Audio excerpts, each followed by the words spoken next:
Hi everybody and welcome back to the Gourmet Grandad. Today I'm going to make for you a Victoria sponge. So let's get started. First we have the ingredients. 225 grams of cooking margarine, 225 grams of self-raising flour with a teaspoon of baking powder to give it a bit of a lift, 225 grams of caster sugar and 4 large eggs. Okay, first we'll put our caster sugar into the mixing bowl, followed by our cooking margarine, which is quite soft, and then we can start to mix this together. Switch it on first, that's better, and then we can start to mix this together. I mean, what we're looking for really is to get this sort of a very light mixture, light fluffiness. It's changing colour, but it's because the air bubbles are getting mixed into the mixture. That's looking good.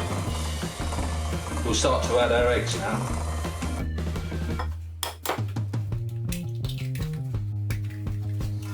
We add our eggs one at a time, and then the mixture's less likely to split. We'll get this one mixed in, and then we'll move on to the next egg. That's it, in with our last egg.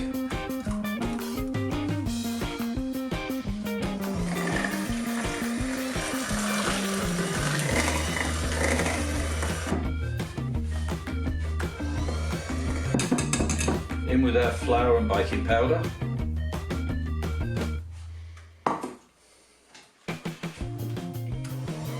Mix this in really gently. 1 teaspoon of vanilla extract, slightly perfume the cake mixture a bit.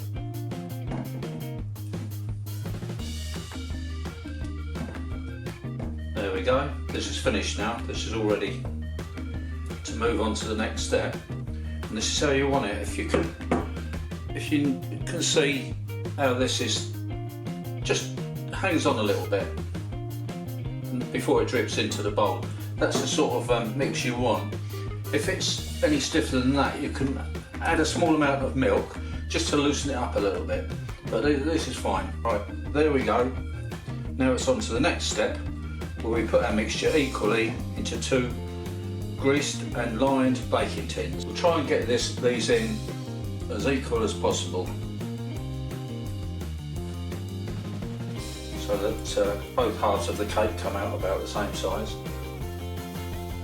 You don't have to be too fussy, just try and get rid of some of the peaks, because you'll find that these will settle down when they go into the oven. It's a good idea just to get rid of any air bubbles, just flatten them down a bit. There we go. Well, this is it. It's now time to put our cakes into the oven. Open the door, and in our cakes go. Gas mark 3 for about 25 minutes, and then we'll check them out.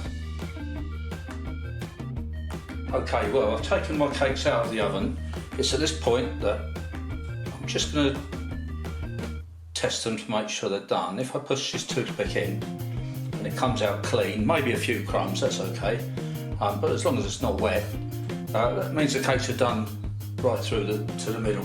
Also, I'm going to leave the cakes in the tin for about 10 minutes until they start to come away from the edges just a little bit, and then they'll turn out easier. While the cakes are cooling down, I'm going to whip the cream. I'm going to hand whip the cream. I think it gives you a bit more control. I mean, the last thing we want to do is over whip the cream.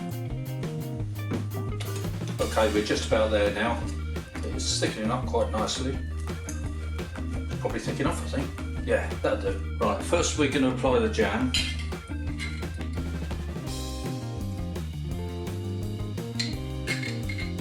Just a thin layer, it doesn't have to be too thick, not really. And make sure we get it going right to the edges, so that it can be tasted in every slice as we cut the cake. Doesn't matter if it goes over the edge a little bit. I think it just makes it look better, really. Right, I believe that's the jam finished. Put this on really carefully and try not to get the jam mixed in with the cream. just because of the way it looked really.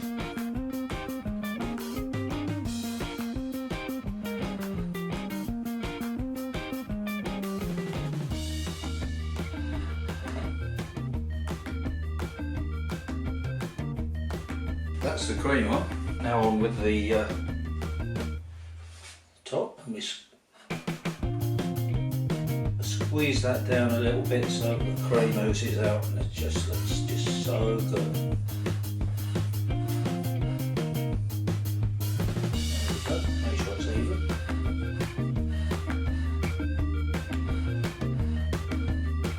Okay, so now we're going to finish this off with a little slight dusting of icing sugar.